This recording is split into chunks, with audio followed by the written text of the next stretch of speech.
Hi friends, आपण को मो नुआ ब्लॉग को बहुत बहुत स्वागत। मैंने देखंतु मु सबुदिन खाली खाइबा देखौची आपण माने भाबुथिबे खाली खाइबा बनैची आ किछि करूनी मु आज बनैकी आपण माने को देखैबी आज देसी स्टाइल रो बनैमी आ आपण माने देखंतु आदे लूण पकेइबी हल्दी पकेइबी माछ को भलो भाबरे मु धोई देइची एबे खाली लूण दिए पकई दोची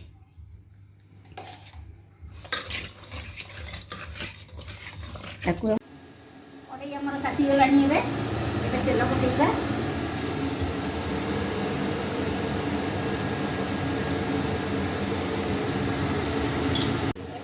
माछ गुड़े आम भाजवा गोटे गोटे कर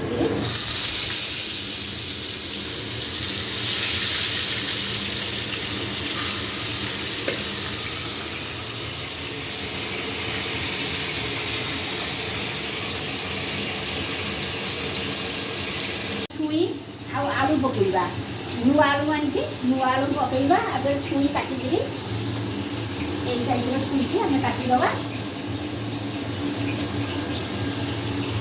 धीरे रखिया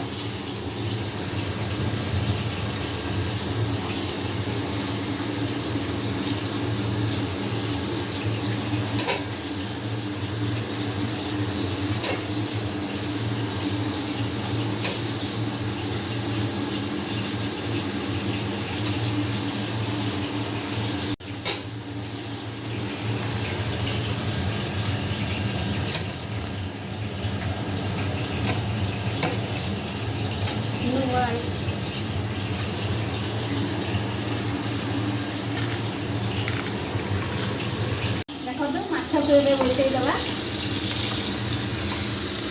भल फ्रेश माछ अच्छी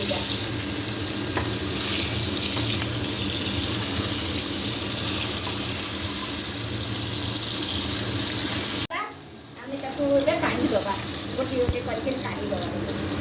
माछ फ्रेश माछ अच्छी भागू नहीं देते भल अच्छी माछ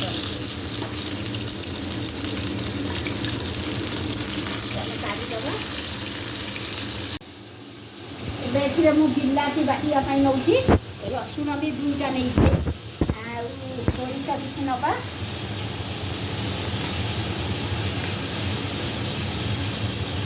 जीरा किसी नौची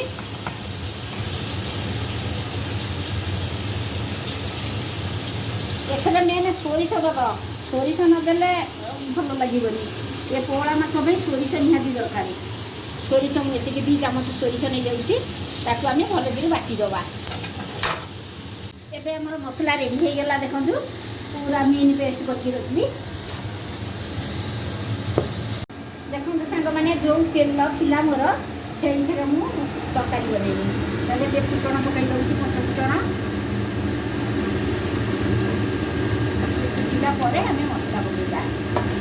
देखो एबे मु 2 चामच मसला दउची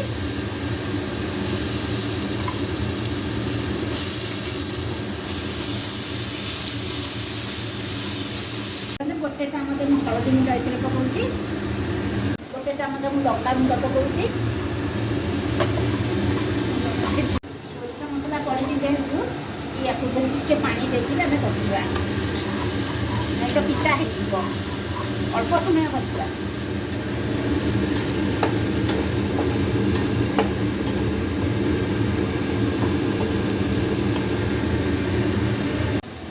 मसला एवं कषि गला देसी मसला कषानी कहीं सोरिष मसला पड़ी एथर आलू पकईदवा आलू पकईकि कषा गोटे चामच लुण पकाऊ देखु एवं मुझे पानी दे दूसरी गोटे ग्लास पानी आलू सीझेगा भाया आम पानी देखो आलू सीझापी 15-20 मिनट मुझे घोड़े दूसरी गलानी झोल तादरे एते छुई पकईदवा छुई पकईकरी 10 मिनट घोड़े दवा देखु एवं माछ सब पकई दूची एथरे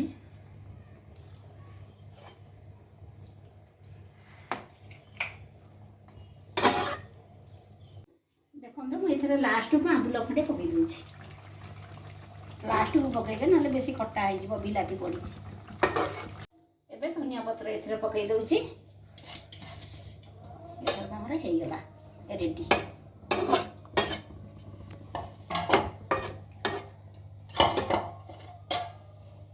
ଦେଖନ୍ତୁ ସାଙ୍ଗମାନେ ଆଜି ଦେଶୀ ପୋହଳା ମାଛ ମୋର ରେଡ଼ି ହେଇଗଲା, ଛୁଇଁ ପଡ଼ିକି ହେଇଛି। ଆଉ ମୋର ଯଦି ଭିଡ଼ିଓ ଭଲ ଲାଗିଥାଏ ଆପଣମାନଙ୍କୁ ତାହେଲେ ଲାଇକ୍ ସେୟାର ସବସ୍କ୍ରାଇବ୍ କରିବେ। ଧନ୍ୟବାଦ।